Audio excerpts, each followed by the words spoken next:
and she is heaven sent. But we struggled because I was in the business and I was a failure. I was working on a commission-only basis, and I just couldn't crack it. Every single month, there's always more bills than money, and the money always ran out before the month did. I was struggling and couldn't find the right clients, couldn't get the right business, and just imagine my embarrassment when I'm at work at the office one day and my wife gives me a call and says, "Derek, the bailiffs are in the house." And I said, "It's okay, I'll sort that out." He said, "You don't understand.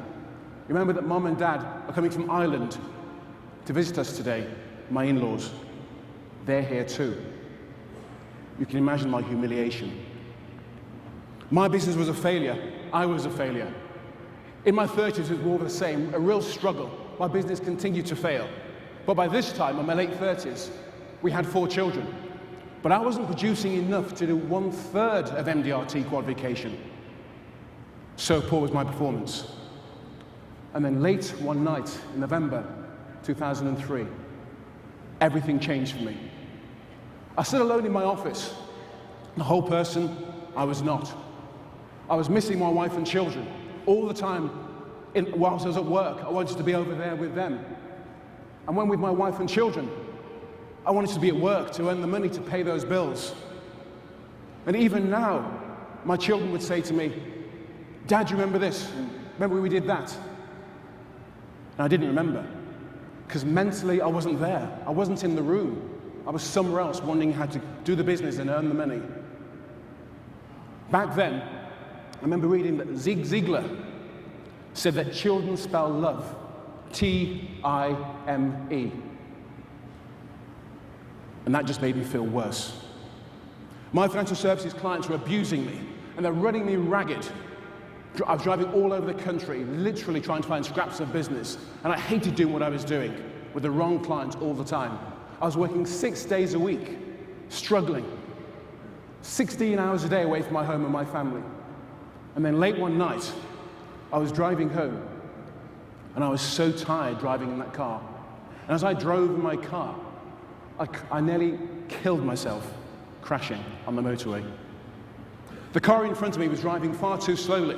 I just wanted to get home, to see the family. And I wanted to overtake this guy, so I put my foot down and to overtake him. It was only when I crashed into the motorway barrier and bounced back that I realized I was already in the fast lane. After 18 years in this industry, I wasn't depressed, but I was clinically unhappy. It was about 9:30 that evening, and the security guard came into the office to lock up and said, "Derek, it's time to lock up." And I said, "Just give me 10 more minutes." And I shuffled more bits of paper, wondering who to call the next day. Who can I speak to? Who can I speak to pay those bills?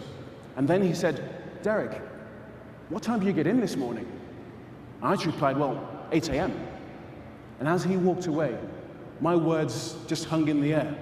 See, I'd been up since 6 that morning, on the road at 7, and here I was at 10 o'clock in the evening, still in the office, still struggling. And this was a regular pattern. Hadn't seen my children for days. I was standing by this filing cabinet, and I put my hand in top of the filing cabinet, and I got that drawer, and I slammed that drawer, saying I just had enough of this situation. And in that moment, I changed. I found a place deep inside of me, my true self, that spoke to me, and it said, "Stop. Stop doing what the experts say." This was my heart. It was my intuition.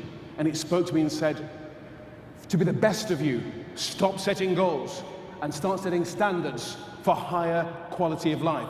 Set high standards daily and live by those standards.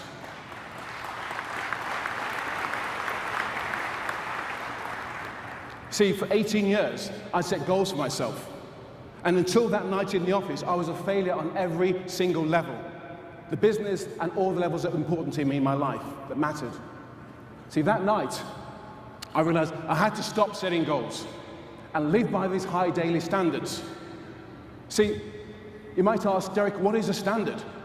Well, a standard is a word, nothing more than a rule, a quality, a criteria, or a basis that you set and you live by each day, today, every day of your life.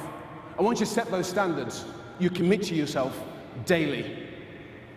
A wise man once taught us, give us this day. Give us this day, not this week, not this month, and not this fiscal year. Give us this day. Somewhere there was a message. So set high daily standards and stick to your standards. It's philosophy that helped me break through the personal and financial problems I was facing. So that cold November night in 2003, my life changed forever with this philosophy. By 2007, I was doing levels of business to qualify for top of the table. And the following year, I applied and attained membership of the $1 Million Round Table.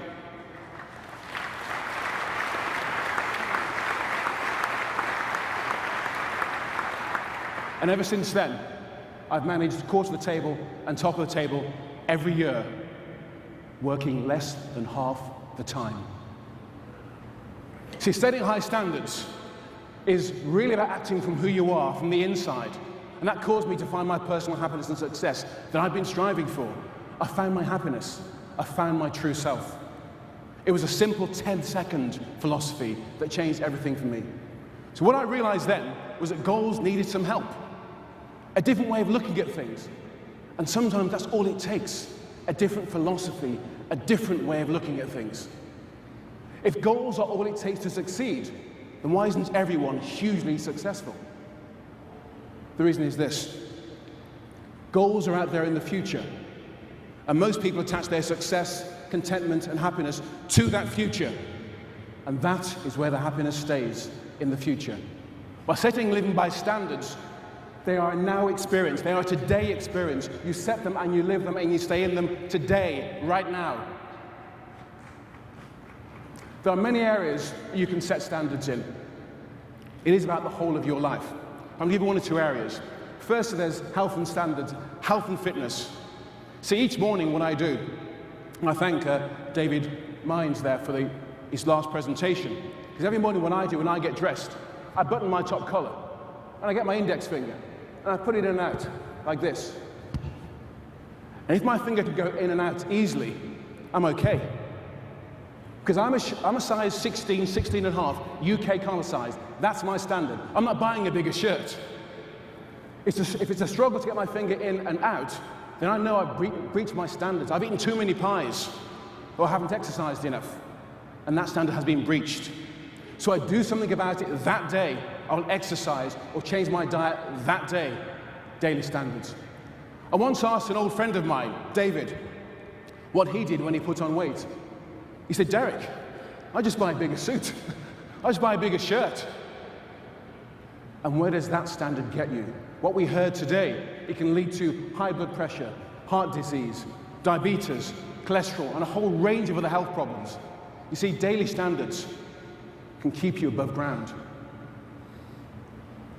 You can also set standards in your relationships. Our father, who brought us all up when our mother died, he always said to us two things. One of them was, drop the bad company. Drop the bad company. And the other one he taught us was, you must keep good company. Because we all know that those with whom you associate with can break your career or make your career.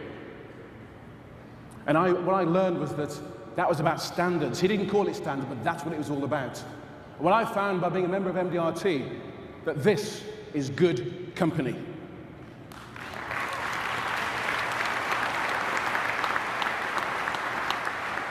I set standards around my career, my family, and my time, because I decided how many days I was going to work.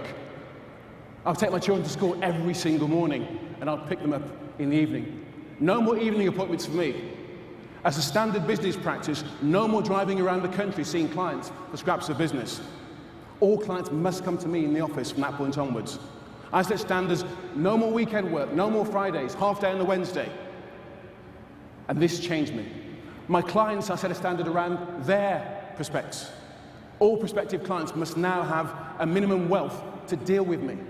And one more thing, I must enjoy that working relationship, because I just got my life back. It was my life after all, so I must enjoy those relationships. See, with goals, I was always living in the future. With standards, I'm living in today. So setting high standards will positively impact your life and can change the world too.